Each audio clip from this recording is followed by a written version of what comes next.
received such good feedback this week on operational procedures. And what is so interesting is that so many people struggle with this. So I'm excited to dive into this because this is something that I love helping people with.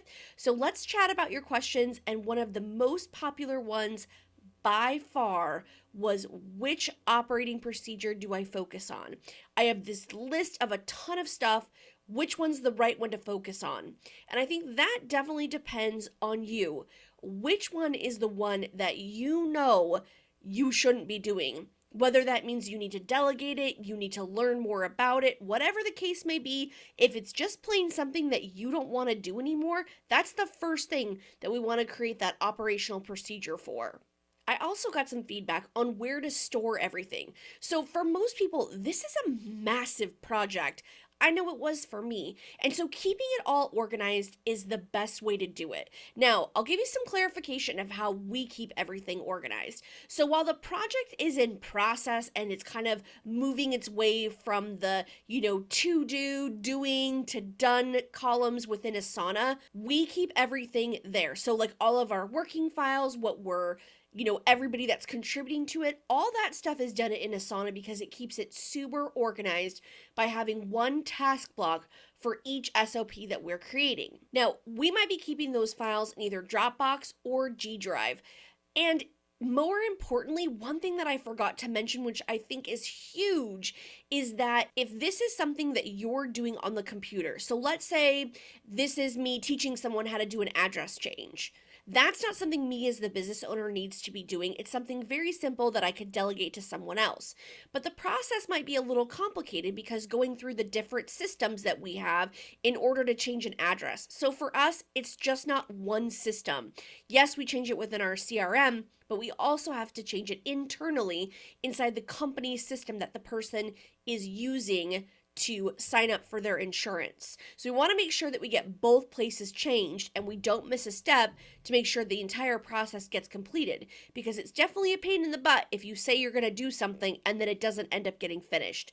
So one thing that I do, which I think is huge, is I screen flow any task that I'm doing on the computer. So I'll be talking through it while showing it on my screen. I save that video, label it. Now, before it gets edited, of course, it gets put into Asana to be edited by Rachel. But once it's edited, then what do you do with it? Where does it live? Well, you could create those folders that we talked about in either Dropbox or in G Drive. But if you want to take it up another notch, because I love to use systems that we're paying for to their most capacity.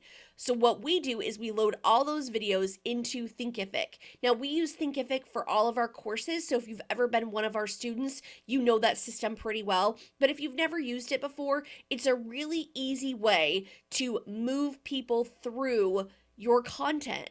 Same thing goes for training videos. So we created courses that are associated with each one of the businesses, as well as each procedure that we need to do. It makes it so easy, so that way if somebody is struggling and they don't want to bug me about it, they can just jump into Thinkific, search for what they're looking for, and there's the task with the video that shows me walking them through it, so that makes sure that they don't miss a step and that everything is completed. It is so handy. Now, I'm not going to lie. It's a lot in the beginning, so you want to pace yourself and make sure that you're only doing a couple a week. Whatever your bandwidth is, make sure that it's not an overwhelming project, because we want to make sure that this big monster of a project doesn't get put on hold again. So keep in mind, you've got to break it down so that way those small tasks continue to get done every week. And then pretty soon, you've just got to go in and update, or they just stay the same, which is even better. Another question that I received was about the categories. What categories do I start with? If we're starting with a blank slate and we don't have anything, maybe you're a solopreneur or you're just getting your first couple team members, you want to make sure that everything is super organized. So some of my favorite categories, think of these as like umbrella categories. So the main ones that I'm going to start with that I think apply to any business would be finance and accounting, marketing and sales, services and products, delivery, and team. So that just kind of gives you a general overview of what to start with.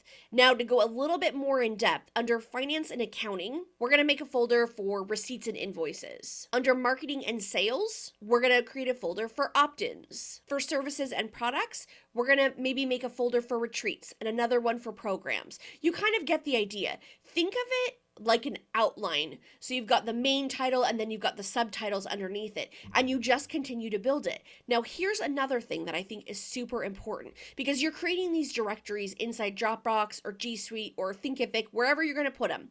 You want to make a master list of where everything goes. That way, as you continue to add on to it and you're like, oh, I thought of another one, you can just add it into that directory and it keeps everything super organized.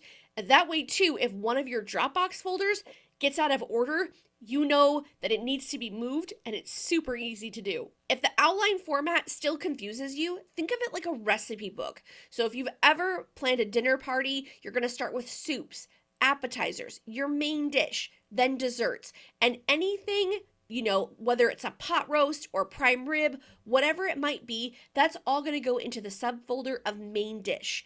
Then it might be the ingredients that go into that prime rib. Whatever the case may be, whichever way that you find it easiest to figure out in your mind of what order you want things in, that's going to be the best way to go about it. Because keeping things organized makes it so people aren't bugging you when they have questions about, how do I change this address? They know that everything is inside Thinkific, Dropbox, G Suite, whatever you want, it's all there for them when they need it. If you're still struggling of which one to start first, I would say probably finance and accounting, because I found that most people's financial houses are kind of in a wreck. So that might be the best place to start. So starting with finance and accounting, you could determine, okay, do I have a bookkeeper? Do I have an accountant? If I don't have those things, you need to find them, because that is the best money that you will ever spend. But you've got to keep that organized for them, because they're going to need that come tax time, and that is quickly approaching.